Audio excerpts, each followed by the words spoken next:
नमस्ते विद्यार्थी मित्रों। कक्षा 12वीं में हिंदी में हम बात कर रहे थे पाठ नमक की, जिसकी रचयिता है रज़िया सज्जाद ज़हीर। और इस चैप्टर में हमने पिछले वीडियो में देखा था कि मुद्दों के आधार पर हमने पाठ को समझा था। एक बार फिर से उसकी समरी यानी सारांश हम देख लेते हैं। इस पाठ में मुख्य रूप से भारत और पाकिस्तान और ढाका के रहने वाले तीन पात्र ऐसे हैं, तीन किरदार ऐसे हैं जो रहते हैं अभी अलग जगह, लेकिन अपनी पहले वाली जगह जो है उससे मोहब्बत अभी भी है। और कहा गया है कि हम मानचित्र यानी कि नक्शे पर रेखाएं खींच करके उसका बंटवारा कर सकते हैं, लेकिन दिलों का बंटवारा नहीं हो सकता। तो यहाँ नमक जो एक खाने की चीज़ है, लेकिन जहाँ एक मोहब्बत की सौगात है, मोहब्बत का तोहफा है, उसे सफिया की जो मुख्य किरदार है वो किस तरह से पाकिस्तान से भारत लाने में सफल होती है वो यहाँ बताया है। और इसके जरिए हमें ये भी बताया है कि मोहब्बत का तोहफा जो है वो किस तरह से सफिया लाने में सफल होती है। और पूरी समरी हम देख लेते हैं। पाठ का सारांश। नमक कहानी रज़िया सज्जाद ज़हीर द्वारा लिखी एक प्रसिद्ध कहानी है। इस कहानी में आपने यानी कि लेखिका ने भारत पाकिस्तान के विभाजन के बाद सरहद के दोनों तरह के विस्थापित पुनर्वासित जनों मतलब कि अलग अलग जगह पर अब रहने वाले लोग जनों के दिलों को टटोलती एक मार्मिक कहानी लिखी है। एक काफी सेंसिटिव स्टोरी है ये। सफिया अपने एक सिख पड़ोसी के यहाँ कीर्तन में गई थी। वहां एक सिख बीवी उसे अपनी माँ की तरह लगी। तो सफिया ने सिख बीवी जो है वो जो है उनको अपनी माँ जैसी लगी। तब उसने अपनी सखी, जिसके वहाँ कीर्तन था, वो सखी से बात की, सहेली से बात की। तो उसने बताया कि ये लाहौर है उनका वतन, और इस तरह की बातें हुई। तो अब आगे क्या होता है, सफिया ने उन्हें बताया कि वह कल सुबह लाहौर जा रही है। सिख बीवी को बताया कि ये सफिया है और ये कल लाहौर जा रही है। तो सिख बीवी ने उन्हें लाहौरी नमक लाने के लिए कहा। सिख बीवी को अभी भी उनका वतन जो है लाहौर ही लगता है, और लाहौर की जो प्रेम की सौगात है वो नमक लाने के लिए कहती है। लाहौर पहुंचने पर सफिया के भाई ने यथास्थिति बताई कि भारत नमक ले जाना गैर कानूनी है। सफिया का भाई जो पुलिस में है उसने साफ साफ मना कर दिया कि आप नमक भारत नहीं ले जा सकते, क्योंकि ये गैर कानूनी है, ये प्रतिबंधित है। तो बात की धनी सफिया फलों की टोकरी में छुपाकर नमक की पुड़िया रख देती है।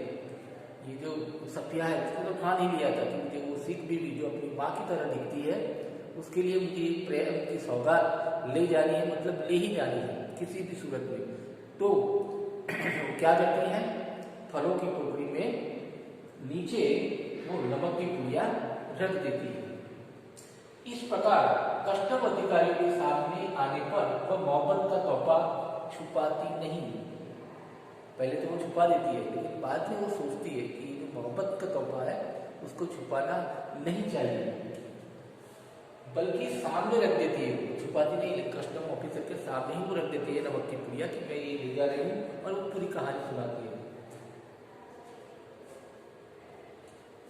लाहौर का कस्टम अधिकारी नमक ले जाने की इजाजत देते हुए दिल्ली को अपना वतन बताता है, और जो कस्टम ऑफिसर है वो सफिया को नमक ले जाने की इजाजत देता है, लेकिन साथ में ये भी कहता है जिस तरह से सफिया लाहौर को अभी भी अपना वतन समझती है, इसी तरह से ये कस्टम ऑफिसर जो है लाहौर का, वो भी अपना वतन दिल्ली ही समझता है।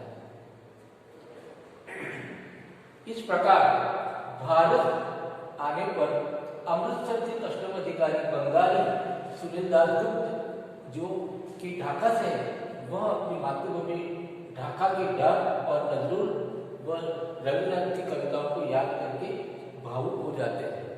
इसी तरह से जो सुनीलदास गुप्ता जो है वो अमृतसर में कस्टम अधिकारी है, उसके साथ में भी ये जब वाक्य होता है कि वो सफिया नमक की पुड़िया सामने रख देती है और ये पूरी कहानी सुनाती है सिख बीवी वाली, तो ये भी भावुक हो जाता है। सुनीलदास गुप्ता काफी इमोशनल हो जाता है और वो क्या कहता है, उनका वतन अभी भी ढाका है, चाहे वो अमृतसर है लेकिन उनका वतन तो ढाका है।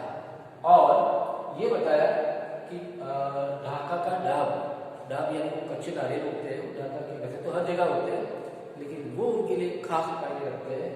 और साथ में नजरुल और रविन्द्रनाथ टैगोर की कविताएं उनको और भी ज्यादा याद आती है और भावुक कर देती है। वह सफिया को नमक ले जाने देता है, परमिशन देता है कि आप नमक ले जा सकते हो। जब सफिया अमृतसर के पुल पर चढ़ रही थी तब वह पुल की सबसे निचली सीढ़ी के पास सिर झुकाए चुपचाप खड़ा था। वो अपनी ढाका की यादों में खो गया था। सफिया सोच रही थी कि किसका वतन कहाँ है। वह जो इस कस्टम के इस तरफ है या उस तरफ, कुछ समझ में नहीं आता। रहते हैं कहाँ पर और अभी वो अपना वतन किसको मान रहे हैं। तो इस प्रकार चाहे हम मैप में नक्शे में अलग अलग बंटवारा करके देशों को विभाजन कर सकते हैं लेकिन दिलों का बंटवारा नहीं कर सकते। तो ये इस कहानी का सारांश था। अब आगे हम प्रश्नोत्तर की चर्चा करते हैं।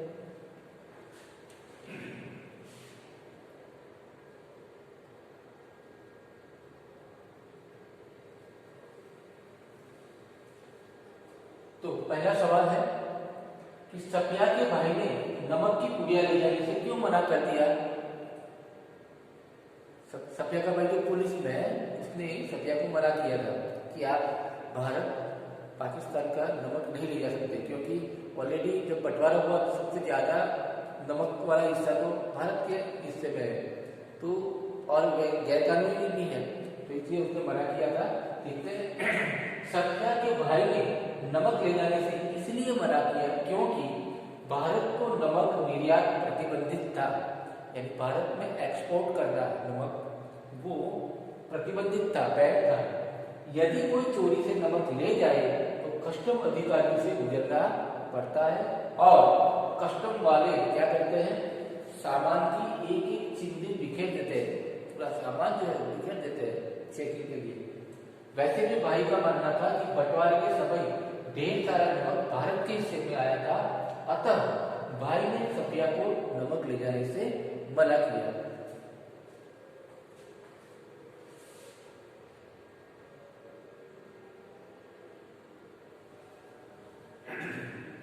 दूसरा सवाल है कि नमक की पुड़िया ले जाने के संबंध में सफिया के मन में क्या द्वंद्व था। द्वंद्व यानी कॉन्फ्लिक्ट, क्या कंफ्यूजन था। तो भाई द्वारा सफिया को यथास्थिति बताए जाने पर, यानी जो हालत है वो बताए जाने पर उसके मन में क्या हुआ, द्वंद्व पैदा हो गया कि क्या करूं क्या ना करूं। भावना के स्थान पर बुद्धि धीरे धीरे हावी होने लगी। जो दिल की बात है वो उसमें दिमाग भी वो जोड़ने लगी, सोचने लगी। वो सोचने लगी कि अगर वह नमक हाथ में ले ले और कस्टम वालों के सामने सबसे पहले इसी को रख दे, अगर कस्टम वालों ने मना कर दिया तो सिख बीवी से किए हुए वादों का क्या होगा। तो उसको ये डाउट है कि कस्टम वालों ने पकड़ा और नमक ले लिया, मेरा वादा टूट जाएगा। तो वादों का क्या होगा, अगर वह खिलों की टोकरी के नीचे छुपा कर रख दे और फलों के बीच छुपा कर रख दे तो कोई देख नहीं पाएगा। तो दो बातें हैं, एक तो सामने रख दे कस्टम वालों के सामने कि ये नमक पे ले जा रही, तो शायद वो मना भी कर दे। लेकिन ये भी सोचती है कि कीनू जो संतरे जैसे फल होते हैं उसकी टोकरी हो उसके नीचे रख दे तो शायद किसी को पता नहीं चलेगा। तो ये सोच रही थी। अब आगे का सवाल, जब सफिया अमृतसर के पुल पर चढ़ रही थी तो कस्टम ऑफिसर निचली सीढ़ी के पास सिर झुकाए चुपचाप क्यों खड़ा था। तो सफिया जब अमृतसर पुल पर चढ़ रही थी तो बंगाली कस्टम अधिकारी उसे सिर झुकाए देख रहे थे। उन्हें नमक का प्रसंग छिड़ जाने पर अपने वतन ढाका की याद आ रही थी और अपने ढाका को याद करके भावुक हो रहे थे, इसलिए सिख बीबी के नमक को वे ढाका के दाग से आत्मकता स्थापित करते हुए भावुक हो रहे थे। सिख बीबी का जो प्रसंग हुआ लाहौर से नमक लाने के बाद, तो इसके ऊपर ज्यादा इमोशनल हो जाते हैं सुखदेव जी और अपने ढाका की डाब कच्चे नारियल उसकी याद आती है और ज्यादा वो भावुक हो जाते हैं, इमोशनल हो जाते हैं, इसलिए वो नीचे देख रहे थे, चुपचाप खड़े थे।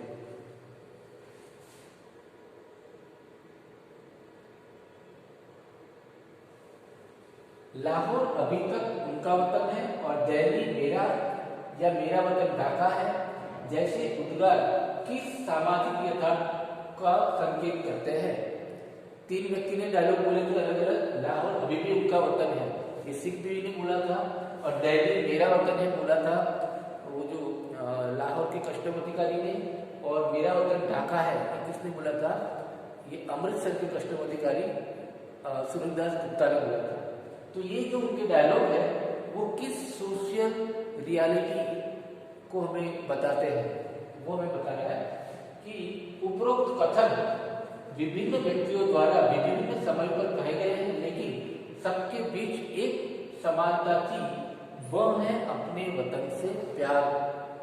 लाहौर का कस्टम अधिकारी, अमृतसर का कस्टम अधिकारी दिल्ली और ढाका को याद करके भावुक हो जाते हैं। भारत पाकिस्तान के बंटवारे हो जाने पर भी लोगों के दिल बटे नहीं है, वे भले ही लाहौर और अमृतसर में हो लेकिन उनका दिल ढाका और दिल्ली में रहता है। बंटवारा भी उन्हें उनकी मातृभूमि वतन से के प्रति प्रेम से दूर नहीं कर पाई। चाहे बंटवारा हो गया, भारत का बंटवारा इस तरफ, ये बांग्लादेश भी अलग हुआ और इस तरफ से पाकिस्तान भी अलग हुआ, तो ये चाहे बंटवारा हुआ लेकिन उनके दिलों में बंटवारा नहीं कर पाए। तो ये सामाजिक यथार्थ को यहाँ पर इंडिकेट करता है। आगे का सवाल,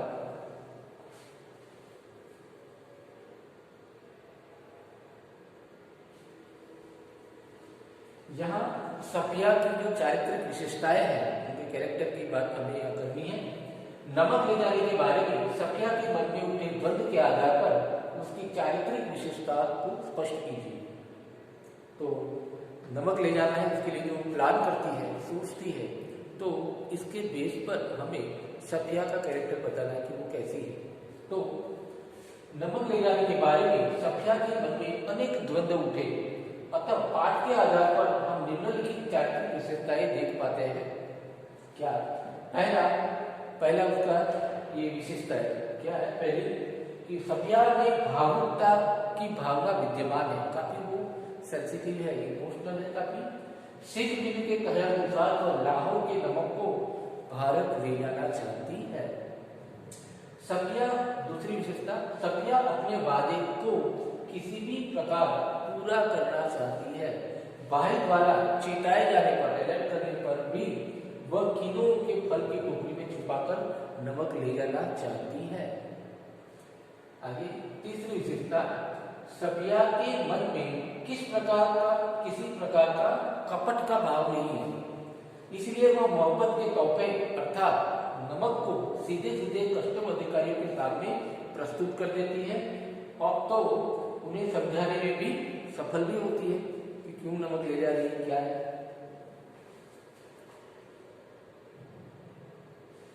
इस प्रकार वायदे की पक्की सफिया अपने वास्तविक दृष्टिकोण से नमक ले जाने में सफल होती है।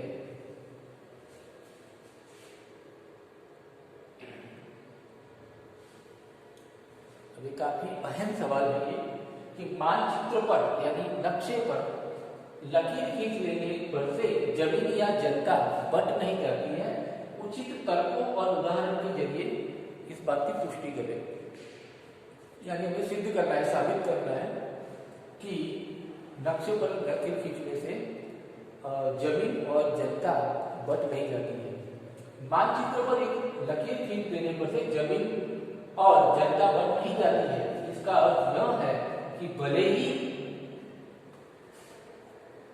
ही राजनीतिज्ञों यानी पॉलिटिशियन द्वारा भारत और पाकिस्तान का बंटवारा कर दिया गया है, लेकिन यहाँ की जनता का मन अपने मूल वतन में ही लगा रहता है। तभी तो सिख भी अपने लाहौर को अपना मातृभूमि वतन मानती है। लाहौर का कस्टम अधिकारी दिल्ली को अपना वतन मानता है, तो बंगाली सुनील दासगुप्त ढाका को। दासगुप्त को कलकत्ता के डाक में वह स्वाद नहीं मिलता जो ढाका के डाक में था। उनकी जमीन पानी का तो मजा ही कुछ और था। सभी पात्रों को अपने वतन से प्यार है। भले ही मानचित्र पर सीमा रेखा खींच दी गई हो, लेकिन जमीन पर खींची गई रेखाएं पात्रों को अंतर्मन पर पहुंच नहीं पाई है। जो जमीन पर जो लकीरें खींची है वो सबके अंतर्मन पर नहीं पहुंच पाई। उनका अपने जन्म स्थलों से गहरा लगाव है, इसलिए नमक और डाक जैसी छोटी वस्तुओं की को भी वे भूल नहीं पाते। जिस तरह से सिख में भी लाहौर के नमक को नहीं भूल पाई, और ये बंगाली दासगुप्त जो है वो भी ढाका के डाक को भूल नहीं पाए।